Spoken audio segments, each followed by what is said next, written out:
our entire planet. His name's Grethnar. How's it going, Grethnar? Are you having a good time at the Republican National Convention here at Tampa City, Florida? No, the children have not been appropriately drugged. One of them bit my leg. One of them ran away. I long for power. I long for blood. We feed on fear. We feed on fear. Well, you should try the buffets. They're pretty good. As a member of a super advanced shape-shifting reptilian species that runs the entire planet, can you tell us what you've got in store for us for the next 4 years? We are going to show you that your planet is a Garden of Eden, and that there is enough food and resources for everyone, and that love is the only way. That sounds swell. I can't wait for that. I gotcha. It was a joke. We will continue to convince you that your petty ideologies and antiquated religions are more important than human life. We will instigate a false flag nuclear attack in one of your major cities, causing a police state to fall over your country, and many of you will be permanently moved to FEMA camps where you will be executed under martial law. And Miley Cyrus will shave her head. Oh no, Miley Cyrus is gonna shave her head? Please tell me you're joking. Come on, no way! Yes. I must go now. I have an important speech to give tonight. Well, thanks so much for your time, and thanks so much for helping us run our little planet, because we sure need it with all this crazy stuff going on with our celebrities. This is the Teacup Pig reporting live from the Republican National Convention. Back to you, Duncan. Thanks, Teacup Pig. And a big thank you to our sponsor, Sure Design T-Shirts. Sure Design T-Shirts is a wonderful company based in Thailand, but they didn't always exist in Thailand. Once they existed in heaven. They were the only T-shirt company in heaven, and they made T-shirts that were so soft and luxurious that God got jealous because God couldn't make T-shirts that were that soft. And so, being a little baby and having a temper tantrum, God threw the company and all of its employees out of heaven and down to earth, where they formed a T-shirt company on earth. They were like, fuck you, God. We can make a T-shirt company here. And they make a lot of other stuff too, but their specialty is T-shirts. They make some amazing shirts. They also make a variety of other fantastic clothing items with incredible designs on them. These designs are actually extracted from the when you poison a virgin with a type of poison called scopolamine, the virgin will mutter some incredible things, and quite often these things that the virgin mutters or screams can be drawn. And they have some amazing artists there, spider artists who paint what the dying virgins mutter in blood on incredible canvases. These canvases are scanned, and these are the designs that they use for these amazing T-shirts. Go check them out at suredesigntshirts.com. They really do make some of the most amazing shirts. People come to my shows wearing these shirts, and I'll sometimes rip the shirts off of their bodies and keep them for myself. So why not go to suredesigntshirts.com, buy one of their amazing T-shirts, wear them to my shows, wear them to your yoga studios, wear them to your funerals, wear them to your weddings, wear them anywhere that human beings have optic nerves and want to fuck. So try it out, suredesigntshirts.com. Go there. If you enter my name, you will get 10% off. We're also sponsored by the amazing company Audible.com. Audible is the largest distributor of audiobooks in the known universe, and their audiobooks are all narrated by brilliant voiceover actors. I'm addicted to Audible. I have a monthly membership.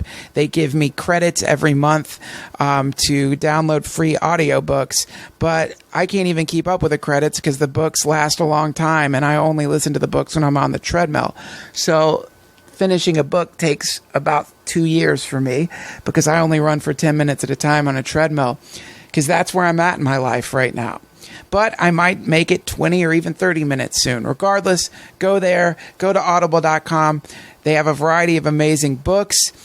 I'm listening to the Dark Tower series right now. I'm also listening to a little Flannery O'Connor. They have her short stories that you can listen to. And there's also a lot of other amazing books. There are books that have just been released. If you don't believe me, go to audible.com and check it out. And if you want to get a free audiobook, you can go to Audible trial/family hour, and you can sign up for a trial membership and download one free audiobook.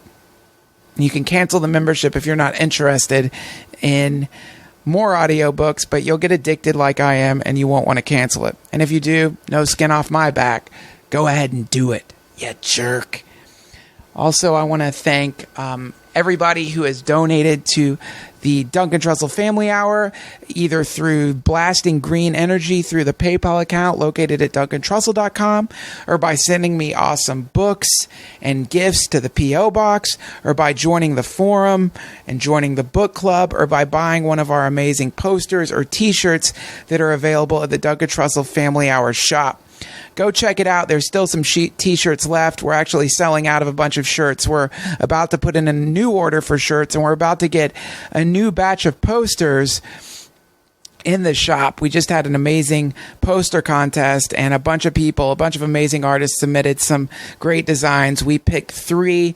Those are going to go on sale soon at duncantrussell.com. So go to duncantrussell.com, check out the shop, buy an audiobook, donate if you feel like it. These are all ways that you can support this podcast, which I hope you love and enjoy and care for more than anything else on the planet, or at least more than, I don't know, lattes or socks. Maybe not more than socks. Socks are so important. We've got a great podcast for you today. This is, in fact, a mega super juggernaut of a podcast. This is a podcast that is going to send the fist of God smashing into your frontal lobe and could lead to you having a joy seizure. So if you listen to this and you have a frontal lobe, you are warned. Now, everybody, please welcome to the Duncan Trussell Family Hour, the amazing Bert Kreischer, a.k.a. The Machine. You can see him on the Travel Channel's show Bert the Conqueror, and the amazing Joey Diaz, a.k.a. Mad Flavor. Check him out on The Longest Yard, and check him out on his podcast, Beauty and the Beast, that he hosts with Felicia Michaels. Now, everybody, please welcome to the Duncan Trussell Family Hour, the incredible Bert Kreischer and Joey Diaz.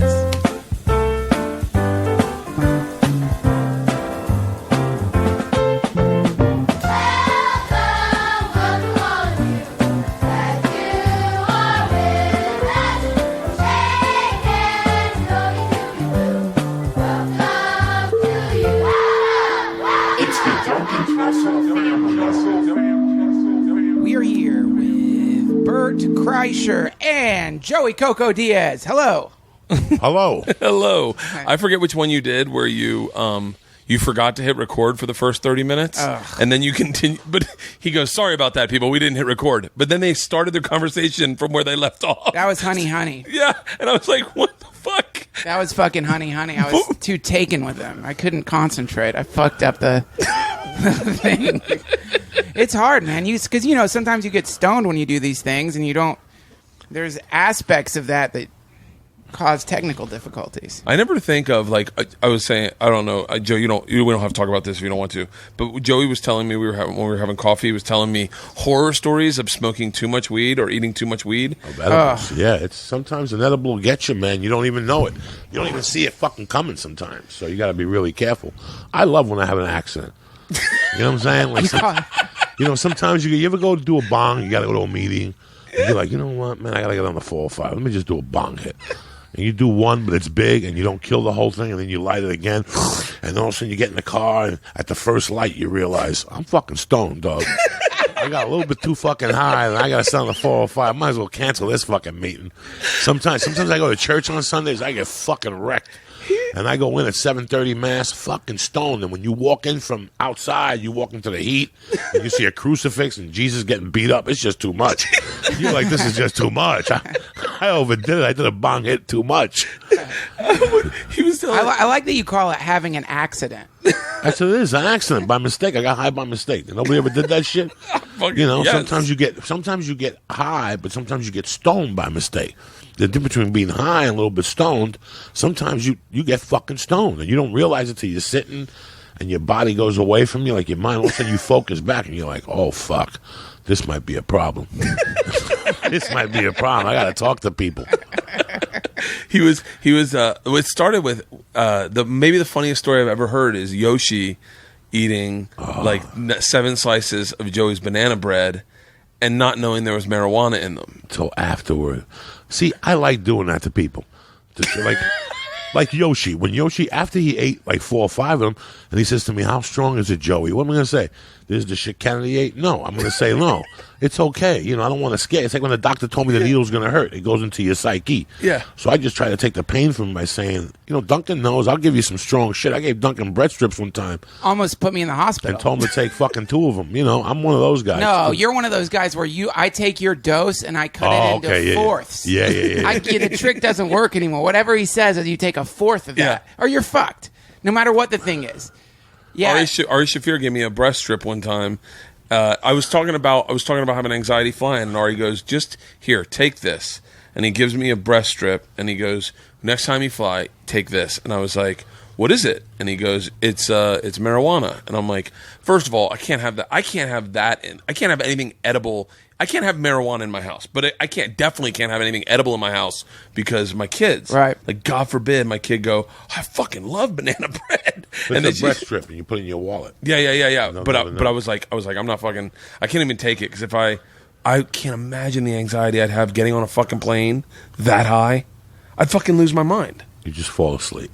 You think Once so? it hits Or do you think I'd sit there like Yoshi in the parking lot at the Brea Improv for 9 hours? Oh, yeah, you just fall asleep. Listen to Joey Diaz. You just fall You asleep. try to fall asleep. That's like saying you fall asleep when you've been tied to the back of a carriage that the Grim Reaper's driving.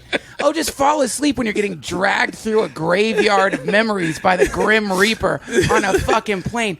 Dude, I took an edible and flew to fucking to Europe on an edible. Are you fucking kidding me? And so this is what happens. So right when it starts coming on, it's where it's dark. It's coming on. All of a sudden, the plane hits turbulence. Right? People have gone to sleep in the plane. I'm wide awake. It's very comfortable on a plane. Everything you're getting taken care of. Everything. So you're comfortable. Yeah. You can get drinks. It seems like a great place. But then we start hitting turbulence. Right? And not just a little bit of turbulence, like hardcore fucking turbulence. And this is Air France. And Air France once crashed into the ocean. Yes, I remember that. So I'm sitting on this fucking plane hitting turbulence, and all of a sudden there's like a bing, and you hear the stewardess in a French accent say, "Mothers, please hold your babies."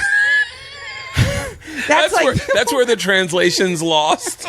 No, she's saying the turbulence is so bad. Mothers, please hold your babies. Yeah, you are. That's to me is like planes crashing. The plane's crashing. That's saying the plane's crashing. So I'm just sitting there clinging to the fucking seat. The stewardesses look nervous. You ever been on a plane when the stewardesses start looking nervous? Fuck, dude. It was horrific. It was like, and then the captain came on and said, "We're going to be hitting this turbulence for the next 3 hours." So it was 3 hours of the most extreme turbulence I've ever been in. It sucked. I flew out of Chicago one morning, about 6 in the morning. It was a Chicago flight into Burbank. I switched in Vegas. I always like to fly into Burbank. Or they had a flight, you know. So that morning I had no weed. I get up on a Sunday, whatever, it's early. And as I get to the airport to get my ID, as I pull the ID out, a breath strip falls out. But what you have to be careful with the breast strips is when it gets hot, they stick together. Yes. I tell you about this. I took it, and as I put it in my mouth, I felt the thickness of it. But I'm a gorilla. I had a fucking a sandwich at the airport. You know, one of those nice Chicago sandwiches, and I got on the plane. It's no problem. This is in the days when Southwest in the front and the back had those seats that you face somebody. Do you remember those seats? Anybody ever go on there? Right when you face somebody. I get on there and I get on the front because I know it's I get in the back because you unload in Burbank. The plane ride to Vegas was okay. It was Vegas to Burbank. 40 minutes outside of Burbank, there's always turbulence. Yeah. Big time turbulence, and it hit me on one of those breath strips. It all hit at the same time, the turbulence and the breath strip. And for some reason, I started sweating profusely. This is when I was 400 pounds. Sweating, cocaine sweat. The armpit thing is yellow, right? And I'm sweating, and I'm starting to get dizzy, and I'm fucking high. And I got 3 Republicans in front of me, like 3 white. They could only be Republicans. They were nigger haters. They were Republicans, right? They're sitting across from me. And they're like from Iowa. They're nice ladies. They're going to Burbank to see Mickey Mouse. Here's this 400-pound guy in front of him, sweating like a motherfucker. It's coming out of my armpits. Finally, the stewardess is like, "Are you okay? I'll bring you water." I go, "Bring a lot of water, bitch." I start taking my hooded sweatshirt off. I take the fucking shirt I got off, and all of a sudden I got like a guinea t-shirt, like a wife beater, and it's drenched. I said, "Fuck it." I take the wife beater off, and these 3 Republican ladies are looking at me like it's the end of the world. My fat stomach is out. I got a pimple on my tit. The sweat is dripping from under your fat titties on your stomach. You ever been with a fat guy? Yes. And they're looking at me in shock. Like if they could have jumped off the fucking plane, they would, dog. It was horrible. That plane landed, and those women fucking were going to go right back to, like, does this plane go back to Iowa? We ain't even getting on. Fuck the luggage. Sell it to American Airlines in Miami. I seen the NCS NBC. I mean, you have bad experiences with it, but when you're a comic, nothing's a bad experience. Right. It's a laugh. Right. I laugh when that's like as I'm dying right there. It's like I was telling him I got sick in San Francisco, and as I was puking, a little turd came out of my ass, just a little one, unmolested. You know when they come out, they don't even leave nothing, no shit around you. It just comes right out like you ate a bunch of apples the night before. It pops out, bloop, and it hit the floor. And as I'm barfing, looking at myself in the mirror, puking, holding myself up. I'm a comic. I had to turn around and look at the piece of shit just to fucking giggle. And I remember looking at myself and giggling like that's what we do. Yeah. That's the best thing about being a comic. Yeah. That there's never really a bad story. You know, when I was younger, I did heavy-duty drugs like fucking THC crystal. THC crystal was something in the 70s. In the 70s and 60s, they had THC pills. I remember I used to do THC crystal, and I never knew what the thing was for it. And then a couple weeks ago, I got a Playboy from 1981. It was a Hollywood Henderson interview. Anybody remember Hollywood Henderson? Wait. He was a Dallas Cowboy that got fired for waving his finger up in front of Tom Landry. But he was an amazing football player. I got to give you the article, Duncan. Please. Opening paragraph. It was my rookie season at Dallas Cowboy Camp in Thousand Oaks, California. In my bag, I had a gram of blow, 3 fucking hits of THC, and a joint. This is Hollywood Henderson's rookie year. Jesus. This guy was crazy. That's a great way to start a fucking article. Oh, my God. You got to see it. I'll read the book. I'll read the book with just that. I don't know. He hit the lottery. He hit the lottery in Dallas. He was a coke fiend. Yeah. And Too Tall Jones for his birthday. In the article, it's brilliant. It talks about gave him 4 chicks for his birthday, a black, a white, a redhead, and a Chinese. But here's what gets better. When he got his big signing bonus in like 74, he talks about 75. He talks about saying, fuck it, I was from Texas and I was a nigger. I wanted to run like a nigger. So I went to L.A. and he goes, I got the baddest motherfucking hotel room and rented a limo. And the Pointer Sisters would pick me up at night, free basing in the limo, and they would pick me up and we'd head over to the Comedy Store to pick up Richard Pryor. I mean, fucking amazing. Amazing. But that THC crystal was a powder that they put the stems in and it boiled in some chemical, and whatever stuck to the sides, you scrape it and you snort that. And it would take you from 0 to 60 quicker than heroin. I mean, it was like, really? And all of a sudden you were like, a buddy of mine's drowned on it. He's dead. He jumped in the water and it went into shock. And I remember, like, now I sit here, like, when people say to me, hey, you know, are you scared of edibles? Bitch, when I was 13, I was eating shit without even thinking. Yeah. Like, I went to see the Stones in Foreign in Philadelphia, and I did blotter acid. That was the highest I've ever been on an acid. The highest. I was 13. I'd gone to see the Stones one week and the Police the next at CBGB's, because in New Jersey, they didn't have pictures on your licenses. Yeah. So I was a concert. I did blotter acid at 13, 8th grade graduation. It was a week in my system. It was in my system a week. Are you serious? A fucking week. I could feel like How much did you take? a little piece of fucking. It was like a pill, like a see-through. You know, acid was different then. Wait, it was like, it was plastic. It was plastic. It was gelatin. It was gelatin in those days. Yeah, I've had that. They still do it. They used to call that stuff, I believe they called that stuff window pane, right? Isn't that Window what they pane, call yes, it? Yeah. window pane Really? acid, Yeah. delicious. So then they had 4-way acid. I used to go to East Stroudsburg, Pennsylvania, a college there. There's a college, and they had 2 guys. You know those guys that go to college and never leave? Yeah, I was They were like 45. They were like 45, Yeah. white beards. Yeah. And that's all they did. They made acids and all that type of shit, mescalines, microdot acid, which they call mescaline. You ever taken days. acid, Bert? Yeah. You like it? Nope. You didn't like it? I did not. I don't have that kind of brain. I don't have that kind of brain that can process just let it go. Like right. I start micromanaging, and the fucking worst feeling in the world is how long is this going to last? Well, you didn't take a big when you have that problem, the way to solve it with acid is to take a much bigger dose. Because it's true. It's true. Because with acid, the crazy thing about LSD is each dose, depending on how many micrograms are in whatever you're taking, each dose is almost like a different drug. So a half hit of acid compared to 2 hits of acid, it's like 2 different drugs. So if you take a large enough dose, because that thing you're talking about, that's like lingering at the border of death. That's like when you're dying and it sucks and you're laying there and you know you're dying, but you can't quite die. That's the worst. That's the worst place to be, is in between life and death. When you take a larger dose, it's like you get shoved into the void. And when that happens, you're no longer in control of your thought process. You just melt. You turn into a kaleidoscope of consciousness. Have you ever had that happen, Joey? I've been out in the desert on my hands and knees, staring into the sand and literally just disintegrated. I don't know if I want that feeling. It's the bet. Well, you're going to get it. You're going to get it. My big acid. When you die, that's what happens. That's why I'm fucking terrified of death. It was funny because my big acid started when I was about 15, like with my friends. And after my mother died, I went into a tailspin of acid because at that time I had so many things going on in my head that whenever I would take the acid, it would put everything into perspective of what was going on. My mother had just died. I'm 15. My mother had just died. I hated God. There's nothing like hating God for taking away. How can you love God? Yeah. And you took away my mother. I'm 15. I have nobody. Yeah. How could God exist?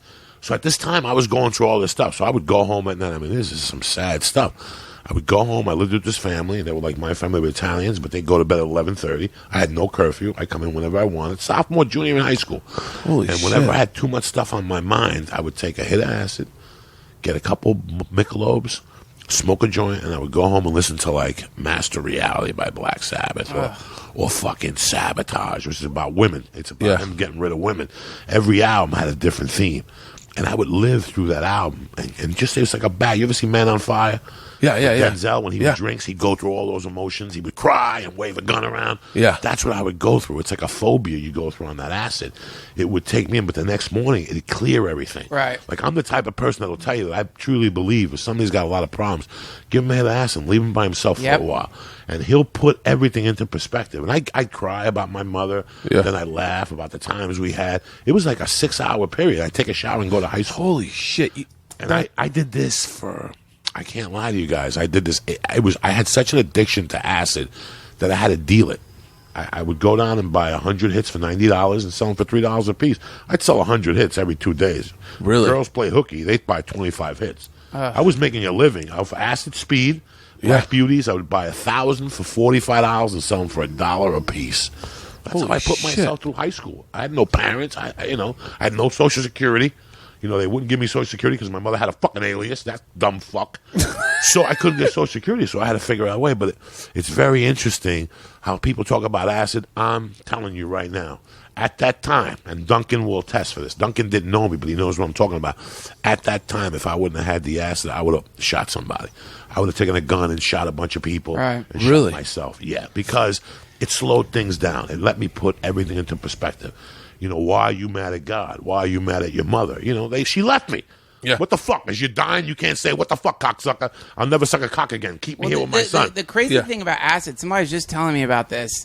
Back when they were first the CIA was doing the experiments with it and stuff, and they were like, have you ever heard of MK Ultra? You know what that is? No. So MK Ultra was this, the name, there were a few different names of studies the CIA did with psychedelics. One was called MK Ultra, one was called Project Monarch, but they were trying to find a truth serum, and they were also trying to figure out how much can we control a person's memories or a person's thoughts or a person's psyche, because the ultimate assassin is somebody who doesn't even know why they're killing somebody. Like, if you could get into someone's head and program them to kill someone and then make them forget that they've been programmed to kill someone. I saw Naked Gun. That's it.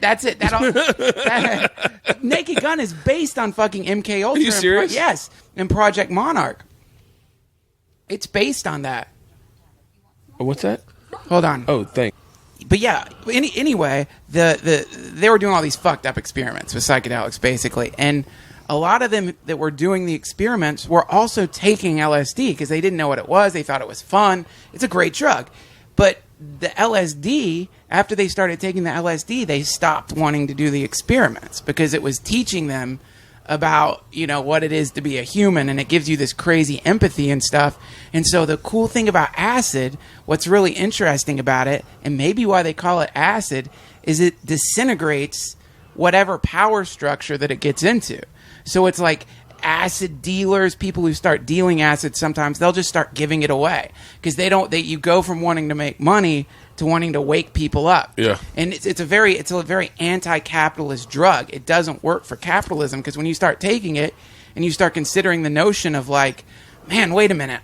When you're on acid and you start thinking about, I work fucking 50 hours a week in a job I don't like, but my life is the most precious thing ever. How the fuck am I parsing my life into increments where 50 hours a week is being sucked into some corporate vacuum? And when you're like in a normal state of consciousness, you could like, it kind of works. But when you're on acid and you think about that, you're like, I have become a slave of the devil. I am chained to Lucifer. I am chained to the fucking legs of Satan. What am I doing? It's better for me to live in a fucking field somewhere, eating fucking garbage out of the trash can than to fucking go to and do these shitty jobs. And that's why there's now a 5-year mandatory minimum for possession of LSD. Did you know that? Because they want to keep capitalism around? Yeah, it's that much of a threat. So where is it a 5-year minimum? Everywhere. I've heard everywhere. And federally, it's a 5-year mandatory minimum. And when people get busted with sheets of acid, acid is one of the most potent psychedelics on the planet. It works in microgram dosages. 100 micrograms of LSD will send you on a great, powerful trip. That's like, I've heard, I don't know, but I've heard that's like the average dose now is around 100 mics. The acid you were taking back then was 500 microgram dosages. Was a normal because the dosage. shit I took 2 years ago was garbage. I went on Twitter and asked for Pink Floyd. And Really? I met the guy in Sherman Oaks, and they sold me a sheet of acid for $150, and it was okay, but it didn't do what it was supposed to do. Really? It didn't take you over that hump. Didn't you and Ari take acid? Yeah, that was it. And then we took it at the UFC. It didn't really do nothing. Really? It enlightened, not enlightened. It just made us giggle a little bit and stuff. But it Yeah. wasn't the stuff that after an hour, I look at you and you're not melting or turning into the devil. You're just appearing different. And then once I tap out, like my big thing about acid was I liked it. Like I could do it with Duncan and go somewhere. And Duncan, go. Don't talk to me. Go somewhere else in the room. Yeah. It's really weird when you're on acid. Me and Duncan, if we do it together, we'll be connected the rest of the night. That's right. We'll do something, and I'll look up, and Duncan will be looking at me, and we don't have to talk. We just both know what we're thinking, and that's it. Everything's done by facial because there's no time to talk. We're tripping. We're talking to people. Yeah. But my whole thing about acid was the same thing with Coke, and Coke didn't do the job. I had to take it home. Like I could hang out with people for an hour or two, but my main source of acid was to reboot my computer. Yeah. Like every time, and it really fucking works for a guy like me. Like towards the end of the acid trip, I was happy as hell because my dilemmas were gone, or so I thought. The dilemmas were still there. I just learned how to deal with them better. It cleanses you. It's a cleanse. It cleanses you. It really is. It's like what you're doing. It's like a liver cleanse for your mind. I would fucking. It's so funny you say this. Joe and I had coffee yesterday. And I was telling him about I was going to go to therapy just to try it out. So I go to therapy and I talk to the guy about fucking all my issues or whatever. Really genuinely like what is the hashtag on Twitter? White people problems. No real issues. I don't have a real issue. But the guy goes, therapy, if done right, will be like a long, slow acid trip. And then he says, or you could just do acid and get it all over done with in 10 hours. And I was like, That's it. I was like, are you fucking serious? I got to get your therapist's number. That guy sounds awesome. It's $270 an hour. That's too much. I got to get therapist. Yeah. I got a good therapist, but check it out, man. Here's the thing.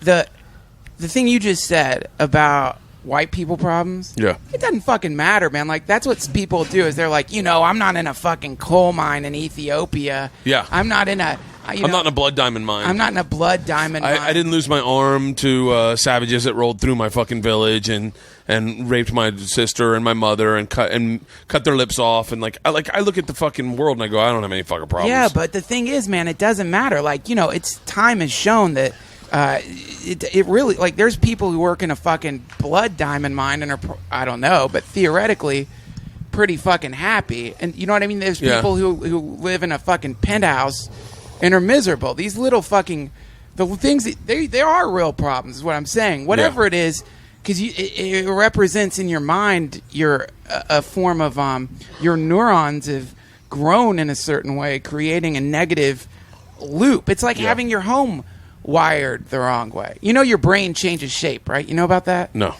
So, like, they've done studies on, like, Buddhist monks.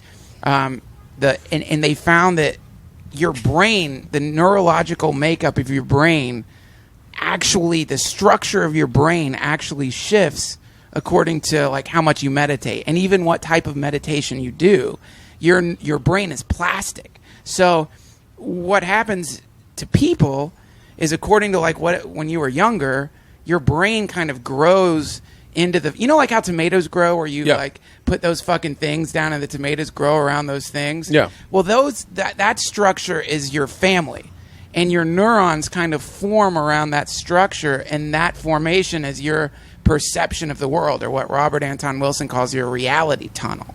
And so it doesn't matter if you work the point is, you cannot be working in a diamond mine, but if you had a fucked up family or weird shit happens to you, your brain is acting as though you are constantly in danger. Yeah. If you grow up in a stressful situation, if you grow up in a place where shit's weird, your brain doesn't just, when you're out of the situation, your brain's like, oh, everything's better now. Your brain has actually formed itself to deal with that initial trauma or stress. Yeah. Yeah. So that's what good therapy does, is it like rewires the circuitry of your brain to form according to the way things are now instead of the way things used to be. Yeah, I don't know. My brain is overthink shit, and I think I just obsess about shit. Like we were talking this today, I was thinking I have fucking Bell's palsy because I have because I have a dry spot on my face and I can feel it all day long. So the whole day I'm just going, oh, I'm getting Bell's palsy, and then my fucking left leg was numb, and I was like, what the fuck? Right. Like shit's just falling apart. That's why I'm doing. I think it's this cleanse. I think this cleanse I'm doing is kind of, but it's like I smell of cigarettes. I want a cigarette now for some fucking no reason. 'Cause the cleanse. I want a cigarette. Like my body's craving the unhealthy. Like fucking shit up. Fucking shit up. yeah. As I heard your lighter, I go, I'm gonna grab a cigar and just start smoking a cigar. But then I'm like, the fuck, I'm in the middle of a cleanse. I can't smoke a cigar. That's the fucking wiring. That's what fucking addiction is, man. Addiction is when your brain wires its, because the way your mind works, it's so brilliant. Based on a different time period in human history, when you consider, like, when you're born in a village somewhere in the primordial jungle surrounded by tigers and lions and giant hawks or whatever people had to deal with back then, your mind needed to quickly... I have that fucking mind. I have the mind. So, Leanne, we're with the girls and we're in D.C. Leanne, my wife, wants to show the girls how the subway works. So they're real excited. They buy their ticket. They punch their ticket. We go down the escalator, and then Leanne takes them. I fucking swear to God, this is the edge. She takes them to lean over and look. And I'm like, and I start panicking, right? Because my brain goes, there's 19 different things that can happen right now that could kill them. And I start, like... And then she's like, "What? We're not gonna. Like a guy, fine. one of those a homeless killers. guy. A homeless guy just pushes him in. Why wouldn't he? Why wouldn't he? He's got fucking nothing to lose. That's like a home run. You get a mother and her two kids who are all holding hands. That's like watching a house of cards fall. Yeah. And so I go, get away. And I get really angry, and I go, You can't not listen to me. This is how my brain works. Like There was a dude. I was in the gym at the hotel doing the elliptical, and there was a dude that came up behind me, and he was standing behind me, like doing something behind me, and I can't see him, and I'm like, you can't do that to me. I tell people all the time, dog, what the fuck what manners would you get? Yeah. What the fuck did you learn? Get the fuck away from me. That happens to me at the Y. They'll come stretch behind you. Yeah. I don't like people behind me, especially Asians at the blackjack table. That's always a bad situation. You know what I'm saying? You could be up $1,000, you start losing, look behind you. There's always a little Chinese guy. I hate fucking people behind me close. This is what you guys are talking about is a really low level form of what they call PTSD. It's like, so what happens is in war, basically your mind is wired so that when your adrenaline shoots up and when you're in danger, your mind starts taking these very specific snapshots of what's happening, because the next time you get into that kind of danger, it wants to know exactly what to do and what's going to happen. It's a survival thing that your mind does. So these people go to war, and they get into literally on Earth, like some of the worst situations that you can get in your life, where you're surrounded by people trying to blow up your body.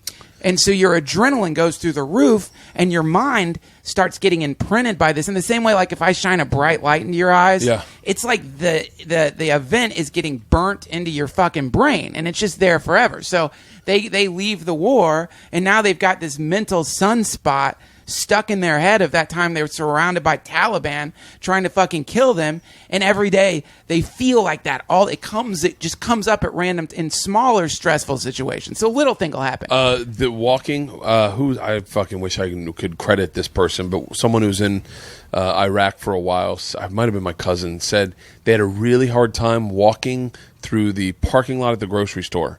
Being that wide open scared the living shit out of them.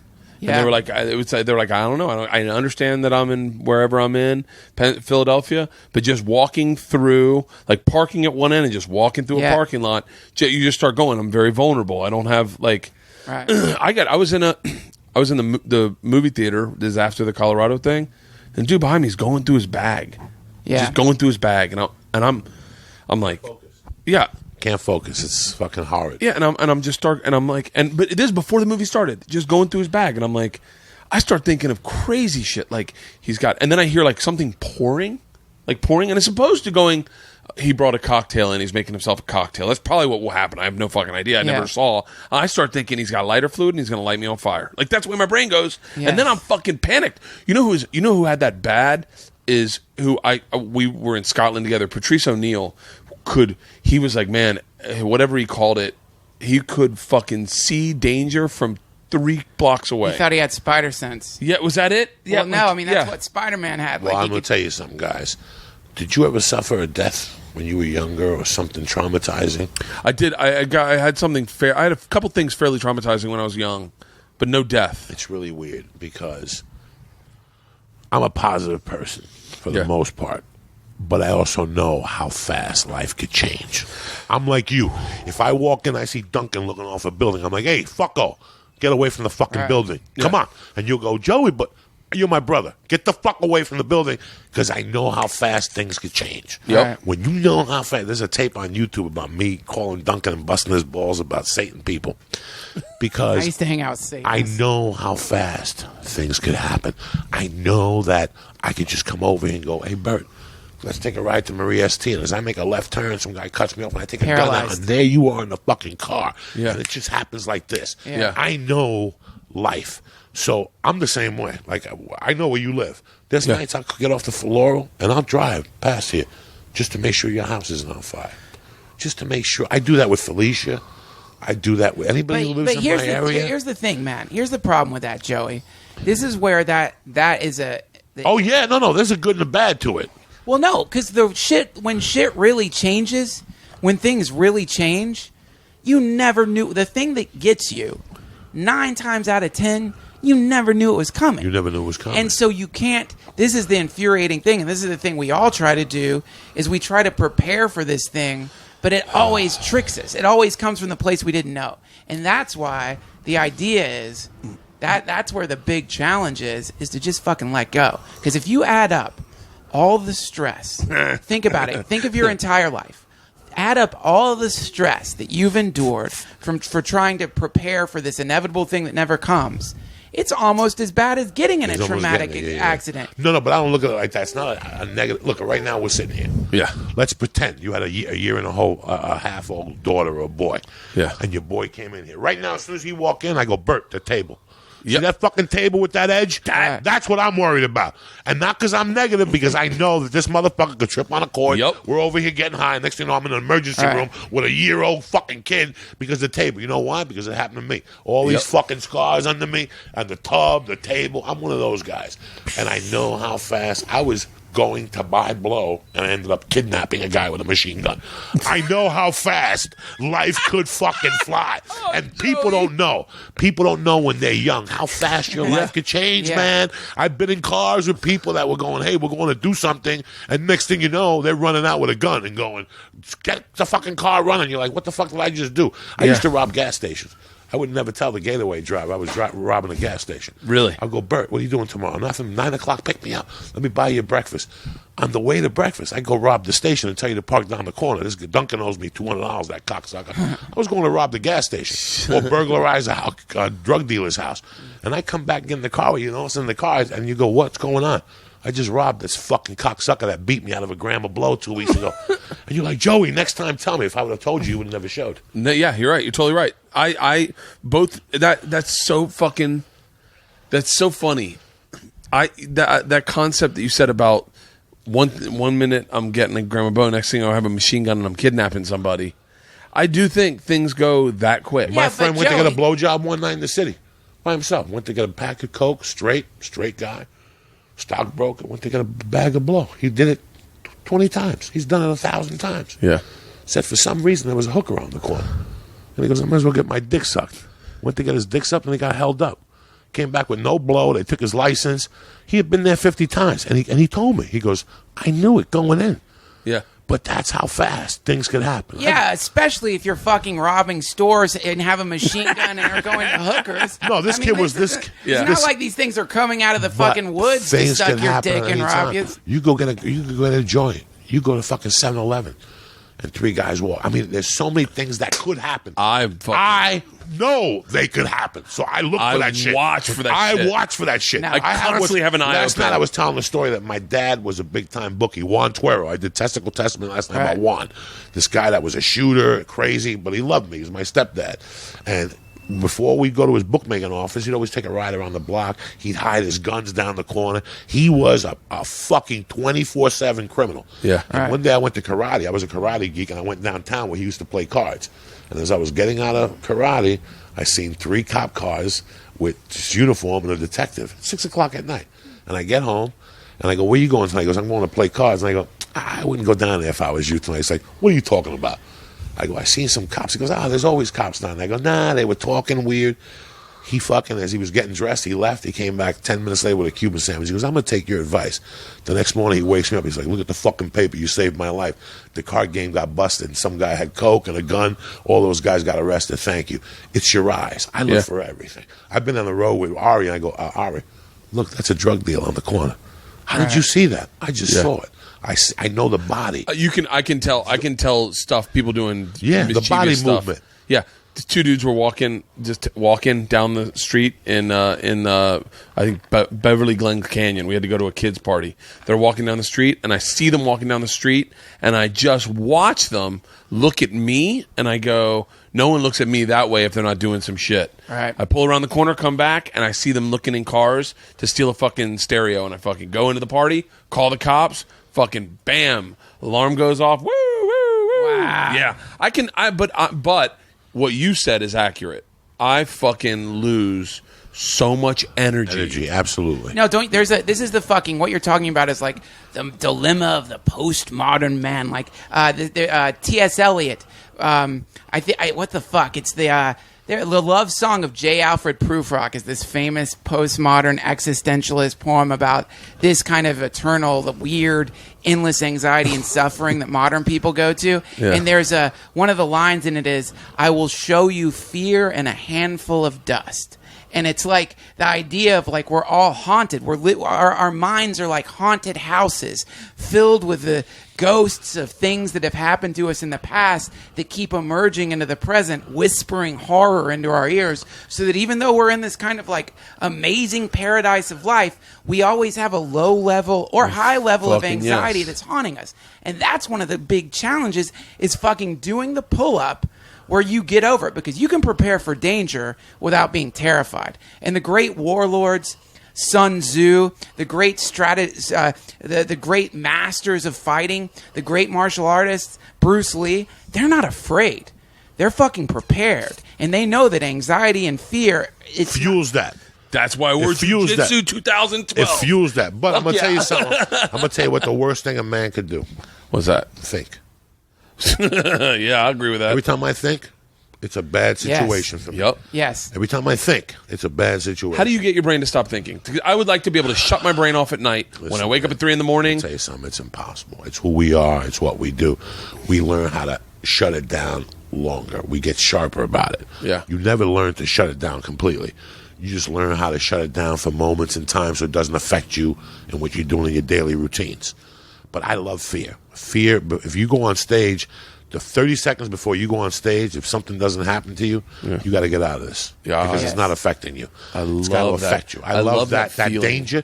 You know, I talk about directors in the 70s and today. They're garbage because they didn't draw for you. One of the greatest fear scenes of all time, and I know this, unless you've been in trouble, you don't know this, is The Godfather, when Michael kills Salazzo in the restaurant.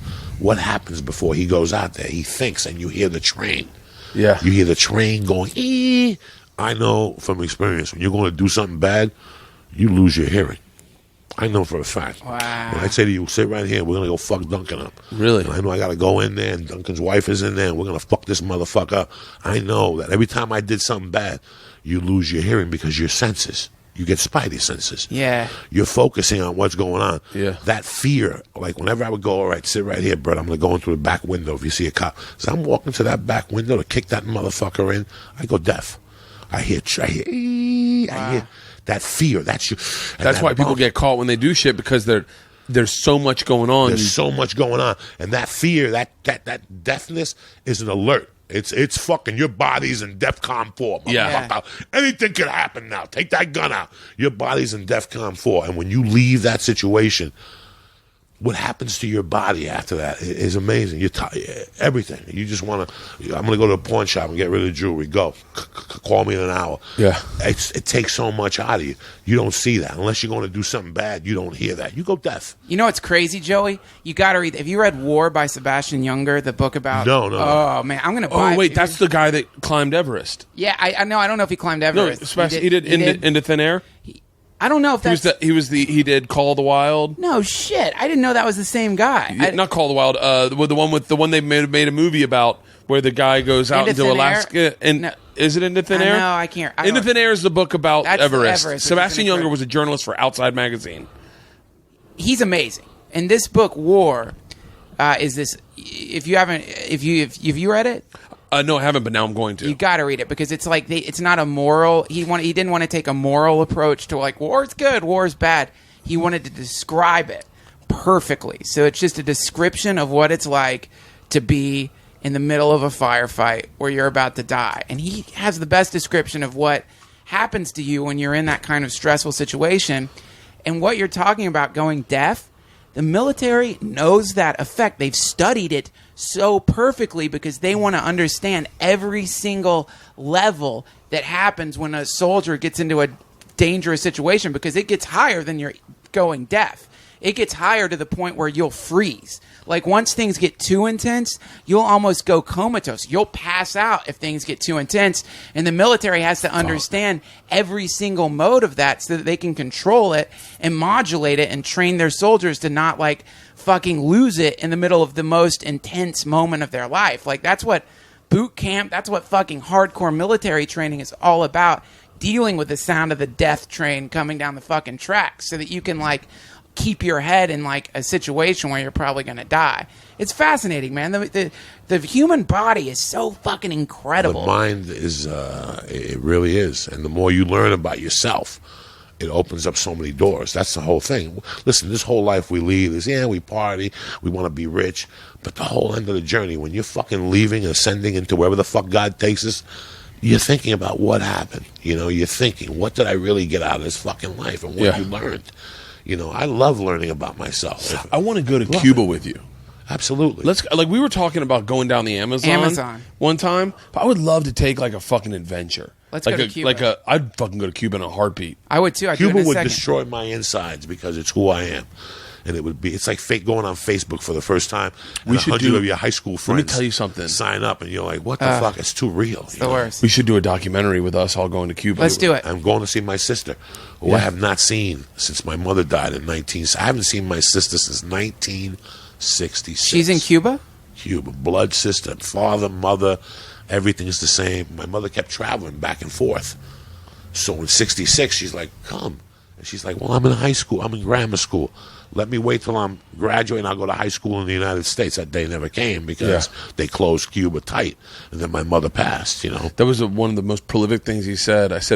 I was like, you haven't kept in touch with her? And he goes, no, when she died, she had all the numbers in her head. My mother didn't write nothing down. She was an old school person. So it's like all those connections were severed with one person passing. If my wife dies, I will not know where my money's kept. I won't know our passwords. I don't even know how much money we have. I don't even know if I would pay none of our bills. I would be like, I don't know how to do homework with my kids. There's a lot of shit I don't know how to do that I would fucking be like, I need someone to come in and be my new wife and take care of all this shit that I don't know. We gotta go. We should do a documentary where we go to Cuba and we'll fucking, it'll have pathos and ethos, partying, heartfelt. It'd be the best. It'll be the best fucking. We could do a whole series. Cuba. The Amazon to do ayahuasca. I'd give anything to take ayahuasca with you two in the fucking Amazon. That would be the most surreal. How about heroin in the Bronx? Same effect as that.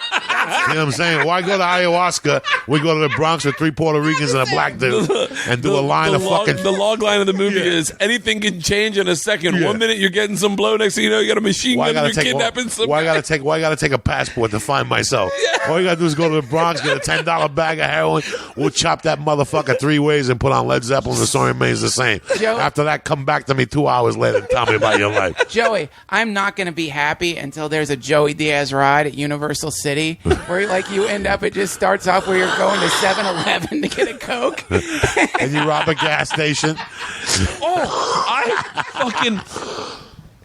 I had a dream. So the totally separate fucking subject. So when I used to do that show, Bert the Conqueror, it was all about roller coasters, and they were like, and I had a few parks contact me about what would be your dream roller coaster because I'd ridden every roller coaster in the fucking country. I'd ridden them all. I wanted to ride where it's called the mine shaft. And it starts with you getting, and it's all underground in the park. So you get into a tube, and they shoot you down, and you scream. It's like, and it's pitch black. You don't know what's coming up, but there's little holes all around the park, so you can hear people. You'll be walking by the water fountain, you hear, that's awesome. Out of nowhere, and then it just pops you up somewhere in the park, and you're like, "Fuck! I gotta go find my way back." That's fucking cool, man. That's awesome. But that could be the Joey Diaz ride. It just you get on the ride, and all of a sudden it's rob like a gas station. Then you fucking go to a drug dealer's house and OD. No, it starts off. You're in line. Everything's fucking cool. Every once in a while, you hear Joey's voice, like hey, cocksucker, let's get a Diet Coke. Yeah, come on. That's what it just seems like. It's like you're getting in a car to get a Diet Coke. That's the first fucking thing. Next thing you know, you're outside of the park and your wallet's gone. Yeah. The fucking ride pickpockets you. Yeah. The seats of the ride fucking pickpocket. Oh, that's fucking great. Yeah, man. That would be cool. That'd be fucking awesome. It is true though, man. The whole thing can shift at any second. Anything could happen. I mean, fuck. There's so much to be afraid of. It's almost like how comments on the internet, the good comments, it's almost like you just skip over them. Yeah. But the bad comments you fixate on for forever, like they kind of burn into your head. Yeah. Because in the same way, it's like we're all talking about this crazy shit that can happen to us, but like also amazing things happen all the fucking time. Yeah. But why don't we fixate on that? Why isn't that the stuff that our mind gravitates towards? Why isn't it when we're walking around, our mind, instead of thinking like, I think I might. I think there's a really good chance that I'm about to get robbed, or I think that I might have cancer. I think that I'm close to an end. Why isn't our mind thinking some incredible synchronicity is about to happen? I think. This is the one thing I will that I'll say boldly, and that is, yesterday I was kind of fucked up. Because I started this cleanse. I hadn't slept, and I was like, and I'd woken up in the middle of the night having like a lot of anxiety about a lot of shit that I was going to go to therapy for. And then I went and Joey and I had coffee, and then Maz Jabrani pulled up, and we talked for a little bit, and it was such a positive hour of hanging out that I left, and it was like that was the positive comment on YouTube that erased all the negative ones. Right. And I skateboarded home, and I was like, man, I really genuinely was like, I don't need to go to fucking therapy. I really am in a great fucking mood. Yeah.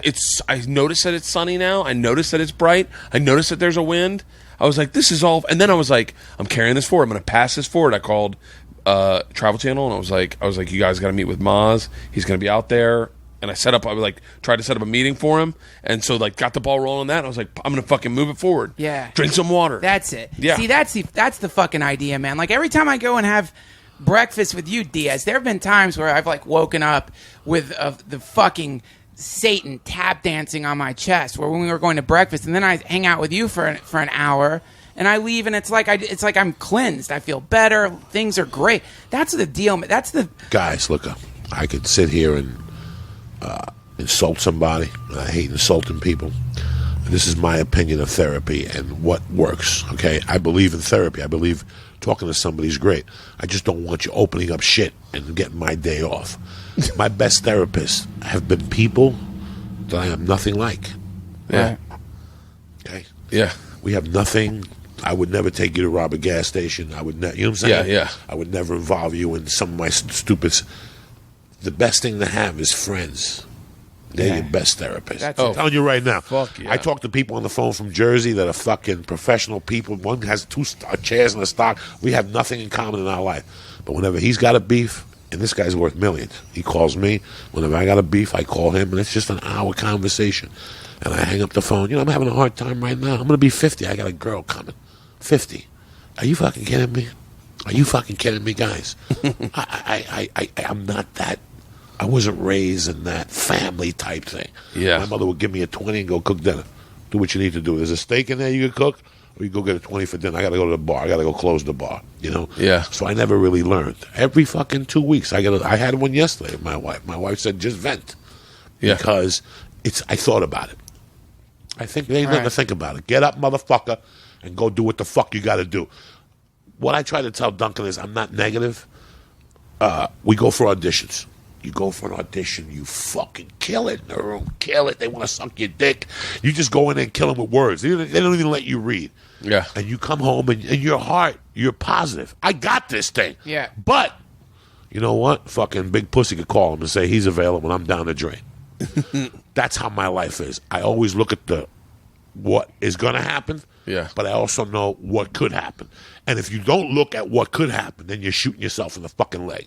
I look at the whole situation. You don't want to be the moron sitting there going with his dick in his hand going, I was supposed to be a star. Right. Like, I see the negative around the corner. You have to see it. Yeah. You have to know where you stand in your life, and it makes it easier. I will never get up and go, no, I can't do that. Yeah. That's the inner. That's the old Joey. And we all have that. We want you to do a Tonight Show. You're going to be happy for the first hour. You're going to call Bert. You're going to call me. After that, when you get alone, you're going to start having doubts. Doubts. That joke sucks. I've been doing that joke for a fucking year, and it kills, but it sucks all of a sudden, and my life sucks. And for 2 weeks, you got this fucking Dr. Zhivago in your mind telling you you're not funny. You're killing at the store. You're killing. But you're like, I can't. It's all part of the thing. Well, then you catch yourself and you go, what the fuck is wrong with me? Yeah. I'm a fucking savage. I followed Paul Mooney. Who's going to stop me? You know what I'm saying? Yeah. You catch yourself and go, what the fuck? Give me and that's how I get with needles. The whole way I'm down on the 101 doing 10. Once I get to Waxler's and I see the girl, I go, you know what? Give me the fucking needle. It's over. I just make believe I'm getting raped. You know what they call it? I just turned the other way. I turned I'm like a Japanese chick. You ever see Japanese porn? They just lay there like a fucking momo. Same fucking thing. The guy's fucking hitting them in the face with a condom, and they sit there, like they're in fucking danger. What the fuck is going on in Japan, man? What's the deal with a fucking thing with it's tentacles? because with tentacles. You haven't seen this stuff? Like No. that's a big deal. Like fucking I just saw this terrible cartoon. No, it was a movie where a chick's got like her legs are like an alligator's mouth, but is like with teeth. But you can see as she like snaps it, there's a pussy and its throat's a pussy. Anyway, there's crazy shit going on out there. But wait, to get back to the point. Well, wait, what was the chick that was 16 and did porn? That they caught her 20 years ago? Fuck. Yes. I know her name. She's got Tracy Lords has a movie called Tracy Does Tokyo, 1983, 82, and she shoves a fucking tentacle in her pussy. They like tentacles. You got to find it though. You got to find it. And then I said it on a podcast once, and a couple people hit me up. They went looking for it. It's called Tracy Does Tokyo. It was like her fourth film. I worked at a Captain Video in Snowmass Village, and everybody came in, and one day I had to watch it. They're like, she shows a tentacle in her little fucking pussy. What is it? Is it a prosthetic like plastic tentacle or a squid tentacle? I was sure it's easier to get a squid tentacle. I was too coked up to remember. I think it was a real octopus that was sleeping. He was an octopus on a quaalude. You know what I'm saying? Is that good luck or bad luck if you're an octopus and end up getting shoved into a porn star's pussy? It depends what day it is. You know what I'm saying? Better than being sushi. Let me ask you something. You ever see a chick that's missing teeth, a crack hole? At 3 a.m, she comes over for your change, and you're a little buzzed, and you're like, what if I ask this chick to suck my dick? On a Tuesday, you might not ask that chick. Your wife might blow you. But that particular Wednesday, she just came around. The gum looks good. Fuck it, suck it. I'll look the other way like a needle. You know what I'm saying? Dude, can you imagine being out in the woods, camping, you get sucked into a UFO, you're in like a holding chamber, you're like, this is it! I'm gonna see advanced aliens, they're gonna teach me the secret of the universe. A door opens, a hand grabs you and just starts shoving your head into an alien pussy. You're just and they're videotaping it, and they're just like laughing, and they're like, huh, and you're like, what the fuck's happening to me? It smells like green death. I always feel like when I was a kid, when I was single, I always wanted that dream scenario. I thought this is what I thought you were gonna say. Where you're in the woods and then like a girl comes up and she's like, we're like, hey, I'm camping too. Let's camp together. And then you guys, next thing you know, have crazy sex.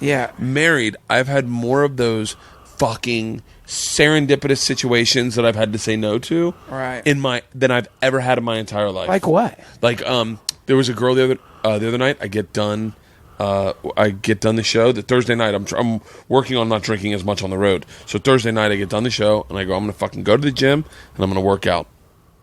Go to the gym, start doing the elliptical, and this chick comes in. She was a stewardess. She just landed, smoking hot, gets on the elliptical next to me, and we both make a joke that we're working out at fucking 11:30 at night. And we work out the exact same amount of time. We get off at the same thing, and we start talking, and we walk out, and they're coming down from the rooftop bar, and they're bringing bottles of wine. And I said, oh, I'd love a bottle of wine. And they were like, grab 2.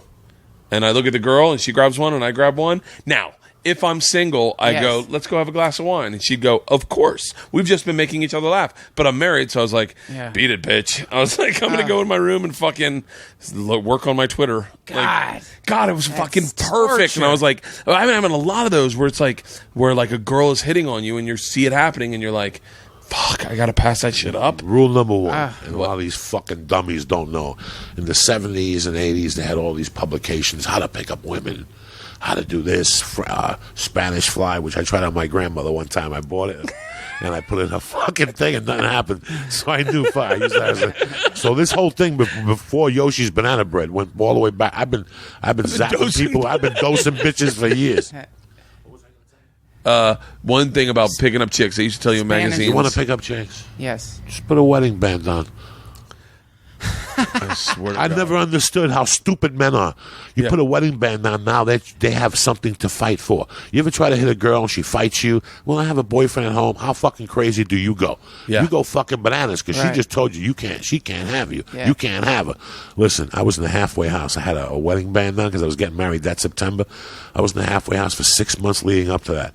I probably got my dick sucked or a good piece of ass 3 or 4 nights a week at that halfway house. It's true, man. You know what that's based on, man? This is where it gets fucking weird because there's, I think, an evolutionary component to that effect because the way people used to fuck, like, you know, is you'd have multiple partners. Like, you know, I've talked about this on this show probably too much because this guy Chris Ryan, Dr. Chris Ryan, wrote this book Sex at Dawn.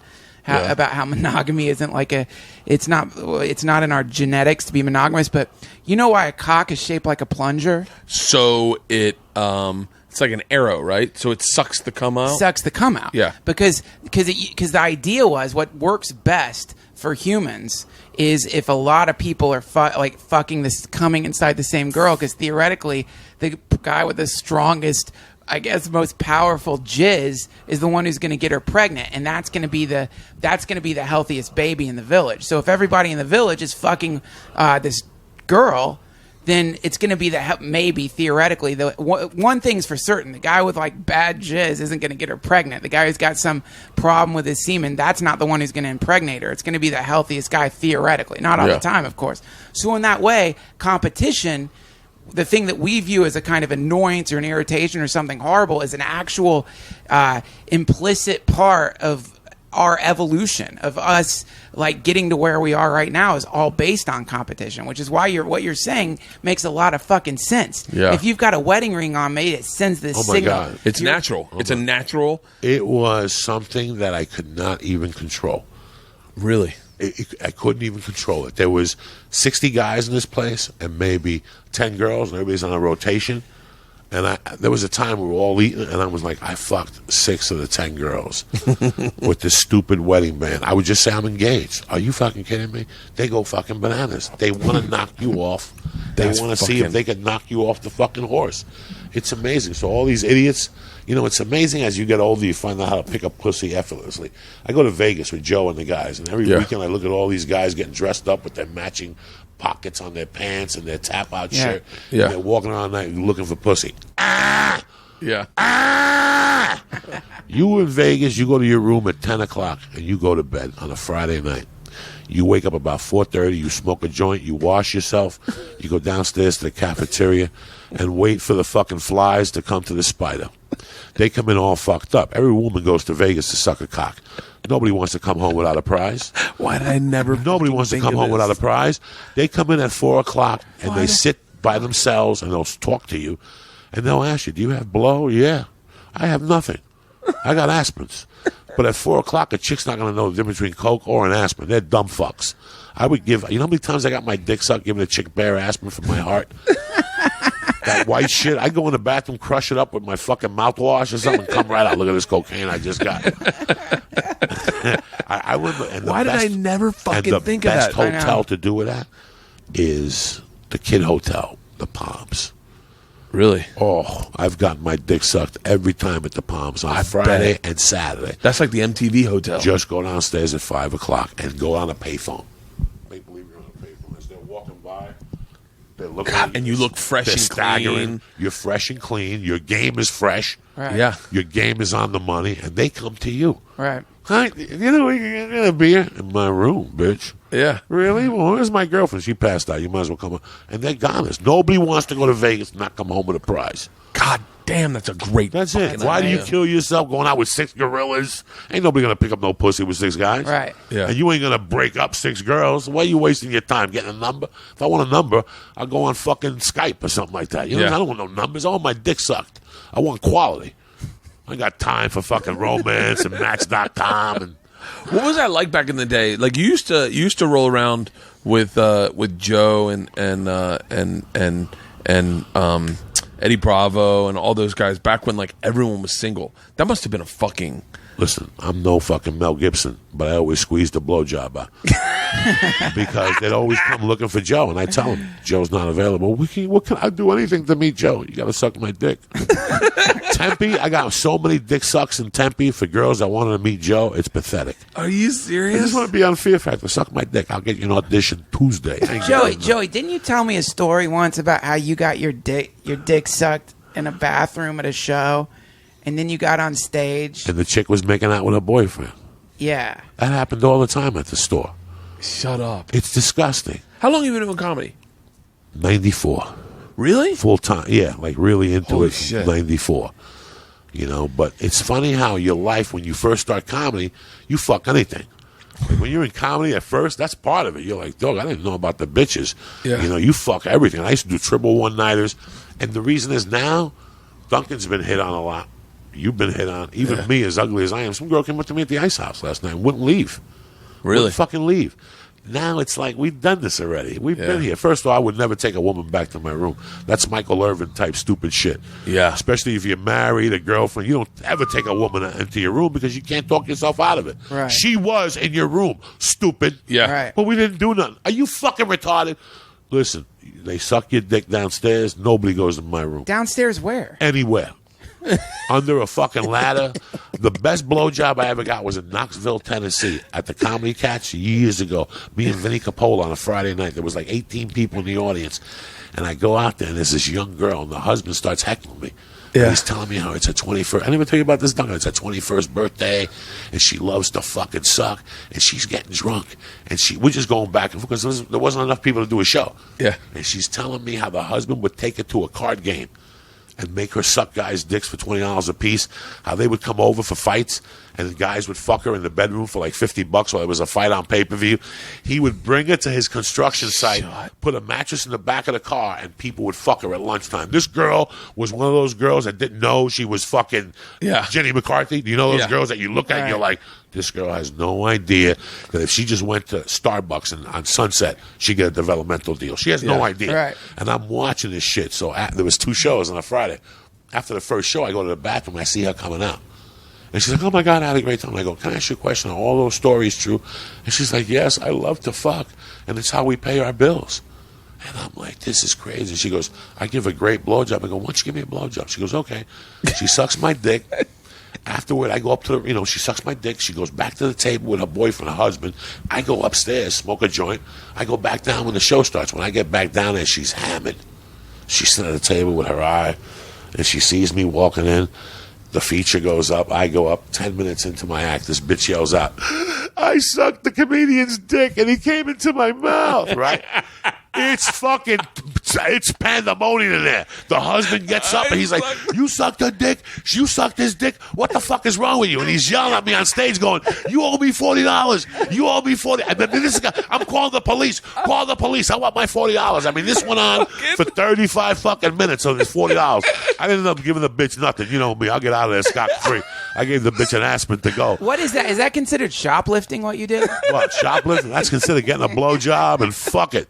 Let the pieces fall where they may. Hey, listen, this is the Bert Kreischer today. He's your special guest. I got to get out of here. I got a 2 o'clock, but I love you guys. I love you, Joey. I got to pick up kids soon. All right. No. Keep it going. You guys. No. I got to pick up my kids. What time? I'm 1:30, I think. We got to. It's perfect. It's been an hour, man. It's perfect. That's perfect. Let me tell you something. Can we do it again tomorrow? Yes. Can we do a Friday afternoon? We can do this all the time. Let's do it again tomorrow. Are you busy tomorrow, Duncan? No. I got to take the girls to the beach. What time? All day. I told them I'd take them to What Malibu. beach? Malibu. Let's go to Malibu. Let's eat some mushrooms. Let's go to Malibu with Bert and his family. How does that sound, Bert? We'll bring the podcasting equipment to Malibu. To Malibu? I'll bring a gasoline-powered generator. We'll set it up on the I got them in that. I'm around for, I swear to you, I'm around for 21 days. So we'll do this again. I will do this. Let's do this one more. Let's do this next week. Let's do one on your podcast. Yeah, let's do one next week. Let's do that. All of us. Let's do that. I'm in that. Let's do coffee as much as possible. This is fun, guys. Thank you, Beautiful. Duncan. Thank you I love so much, you guys. Thank you for letting me interject in your podcast, brother. Awesome. Hare Krishna, Hare Krishna, Krishna Krishna, Hare Ram, Hare Ram, Ram Ram, Hare Krishna, Hare Ram. Krishna Hare Krishna, Krishna Krishna, Hare Ram, Hare Ram, Ram Ram, Hare Krishna, Hare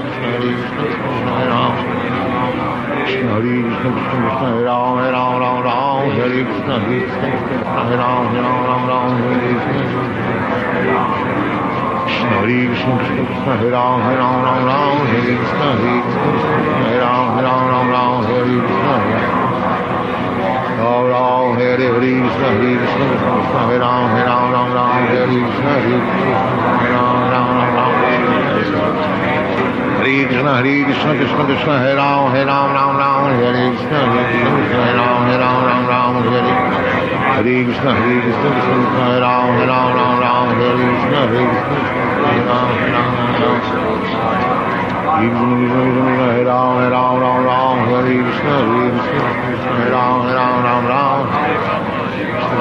Ram, Hare Ram, Hare Krishna, Hare Krishna, Hare Ram, Hare Ram, Hare Krishna, Hare Krishna, Krishna Krishna, Hare Ram, Hare Ram, Hare Krishna, Hare Krishna, Hare Ram, Hare Ram, Krishna, Hare Krishna, Krishna Krishna, Hare Ram, Hare Ram, Hare Krishna, Hare Krishna, Hare Ram, Hare Ram, Hare Krishna. Ram, Hare Krishna, Hare Krishna, Krishna Krishna, Hare Ram, Hare Ram, Hare Krishna, Hare Krishna, Hare Ram, Hare Ram, Hare Krishna, Hare Krishna, Krishna Krishna, Hare Ram, Hare Ram, Hare Krishna, Hare Krishna, Hare Krishna, Hare Krishna, Hare Ram, Hare Ram, Hare Krishna, Hare Krishna, Hare Ram, Hare Krishna, Hare Krishna, Krishna Krishna, Hare Ram, Hare Ram, Hare Krishna, Hare Krishna, Hare Ram, Hare Krishna, Hare Krishna, Hare Ram, Hare Ram, Hare Krishna, Hare Krishna, Hare Krishna, Hare Ram, Hare Ram, Hare Krishna, Hare Krishna, Hare Krishna, Krishna Krishna, Hare Ram, Hare Ram, Hare Krishna, Hare Ram. Hare Krishna, Hare Krishna, Krishna Krishna, Hare Hare, Hare Ram, Hare Ram, Hare Krishna, Hare Krishna, Hare Ram, Hare Ram, Hare Krishna, Hare Krishna, Krishna Krishna, Hare Ram, Hare Ram, Hare Krishna, Hare Krishna, Krishna Krishna, Hare Ram, Hare Ram, Hare Krishna, Hare Ram, Hare Krishna, Hare Krishna, Krishna Krishna, Hare Ram, Hare Ram, Hare Krishna, Hare Krishna, Krishna Krishna, Hare Ram, Hare Ram, Hare Krishna. Ram, Hare Krishna, Hare Krishna, Krishna Krishna, Hare Ram, Hare Ram, Hare Krishna, Hare Krishna, Krishna Krishna, Hare Ram, Hare Ram, Hare Krishna, Hare Krishna, Krishna Krishna, Hare Ram, Hare Ram, Hare Krishna, Hare Krishna, Krishna Krishna, Hare Ram, Hare Ram, Hare Krishna. Ram, Hare Krishna, Hare Krishna, Krishna Krishna, Hare Ram, Hare Ram, Hare Krishna, Hare Krishna, Krishna Krishna, Hare Ram. Hare Krishna, Hare Krishna, Krishna Krishna, Hare Ram, Hare Ram, Hare Krishna, Hare Krishna, Krishna Krishna, Hare Ram, Hare Ram, Hare Krishna, Hare Krishna, Krishna Krishna, Hare Ram, Hare Ram, Hare Krishna, Hare Krishna, Krishna Krishna, Hare Ram, Hare Ram, Hare Krishna, Hare Krishna, Krishna Krishna, Hare Ram, Hare Ram, Hare Krishna, Hare Krishna, Krishna Hare Ram, Hare Ram, Hare Krishna, Hare Krishna, Krishna Krishna, Hare Ram, Hare Ram. Sit properly. Ram, Hare Krishna, Hare Krishna, Krishna Krishna, Hare Ram, Hare Ram, Hare Krishna, Hare Krishna, Krishna Krishna, Hare Ram, Hare Ram, Hare Krishna, Hare Krishna, Krishna Krishna, Hare Ram, Hare Ram, Hare Krishna, Hare Krishna, Krishna Krishna, Hare Ram, Hare Krishna, Hare Krishna, Krishna Krishna, Hare Ram, Hare Ram,